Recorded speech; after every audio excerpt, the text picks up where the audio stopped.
Assalamu alaikum, урматтууларым.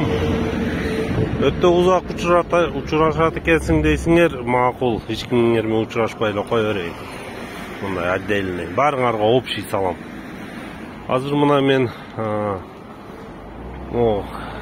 Жалал-Абад Сел-Арыктын каналдын бойлоп кетип атам. Эсиңерде болсо 2-3 жыл мурун чыгарган элек бул жерде.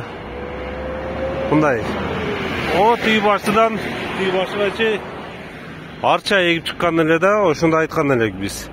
Бул Жалал-Абад арчага туура келбейт. Ысык, арчаңар өспөйт бул жерде десек. Ошондо бул шаар эккен жок, бир спонсорлор эккен. Шаардан бир тиң кеткен жок деп айтканда, бирок мына кырагыла бүгүнкү күндө 1-5-6 эле арча калыптыр мына. Калгандары араланып мына дөңгөчтөр турат. Көрүнүп атабы, көрүнбөй атабы силерге? Билбейм мына. Себеби бул бардыгы курап өлүп калган да. Мына. Мынасы дагы жарым уже курап, жарымы көгөрүп турат. Эми буга бирөө жарым частный спонсор болуп бексе дагы, ошону алып калыш керек да, туурабы? Мына көрүп атасыңар, бардыгы араланып кеткен, себеби өспөй калган, суу жок, мына да уже курап калыптыр.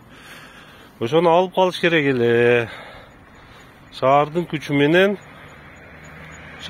менен сугарып. Бирок ошондой эле айтканбыз, бул арча Жалал-Абадка туура келбейт. Бир мындай биздин климатта өсө турган дарак эккилечи депчи. Мейли шаардын бюджетинен ушул жерге шаардын бюджетинен кетпептир бир тиын. А башка жерлерге шаар эгип атпайбы ушул арчаны? Канча миллион деген акча кетип атпайбы? Кийин эле 1-2 жылга жетпей эле онда курап туруп эле кыркылып кетип атат. Ошо бул Жалал-Абад өрөөнүгө туура келген, өсө турган, көлөкө бере турган дарак эксе. Не дейсиңер? Туура элеби же туура эмеспи? Туугандар.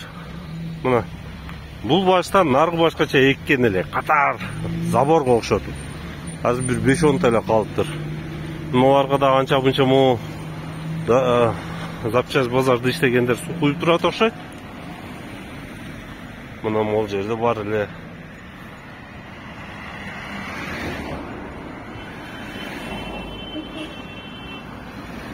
Мына бул ысырапчылык деп койгон, бул туура эмес, иш алып баргандык деген да. Ысырапчылык. Башка айткенче яңгир башчылык. Эмнеге мен шаарда чоңоюп ошону түшүнөм, бул жерге мындай дарак өсө албайт. Себеби климат ысык, курап кетет, башка болуп кетет депчи. Рахмат баарыңарга көңүл бурганыңарга.